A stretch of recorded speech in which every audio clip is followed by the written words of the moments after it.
The courtroom was filled with the usual hum of murmured conversations, the shuffle of papers, and the occasional sharp sound of a gavel maintaining order.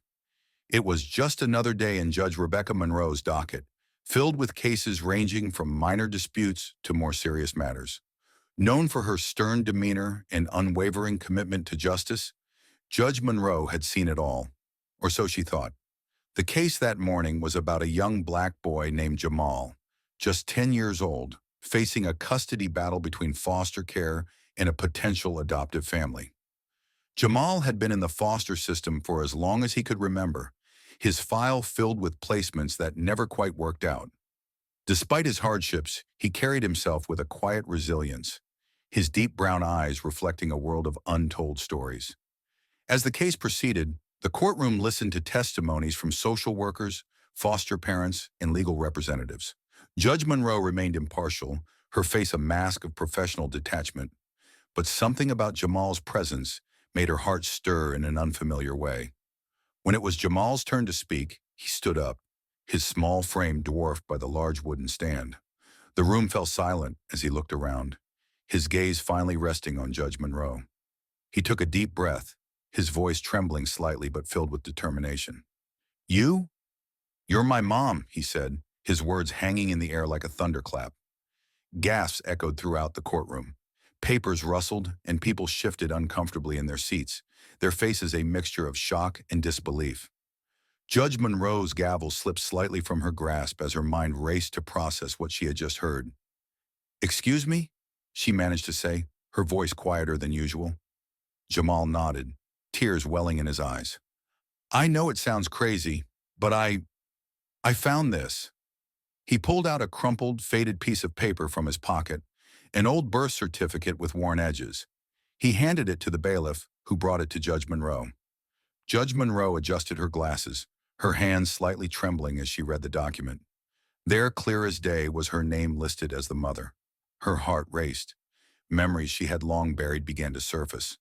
The baby she had been told was stillborn years ago during a traumatic and complicated labor, the grief that had consumed her, and the emptiness she had carried ever since. The courtroom was dead silent, everyone waiting for her reaction. Judge Monroe looked up, her eyes meeting Jamal's. They were the same shade of brown as hers with the same subtle flecks of gold. Her heart ached with a mixture of disbelief, hope, and overwhelming emotion. "Jamal," she whispered, her voice breaking. The proceedings paused as the judge requested a recess. In her chambers, she met with Jamal and the social worker, going over the details. It turned out there had been a tragic mix-up at the hospital, and Jamal had been placed into the foster system under the assumption that his mother had died in childbirth. DNA tests were expedited, confirming what Jamal had bravely declared in open court. The reunion was bittersweet. Judge Monroe, a woman who had dedicated her life to justice, had unknowingly been separated from her own flesh and blood. Jamal, who had spent his life searching for a sense of belonging, had found his mother in the most unexpected place. Their story made headlines, not just for its shocking revelation, but for the powerful reminder of the resilience of the human spirit and the unbreakable bond between a mother and her child. Judge Monroe eventually stepped down from the bench to focus on building a life with her son, embracing the role she had been missing all along. Their journey wasn't without challenges, but it was filled with love, healing, and the kind of hope that could only be found in the most unexpected places. They faced moments of awkwardness, learning to understand each other's quirks and habits, navigating the complexities of forming a bond that had been denied to them for so long.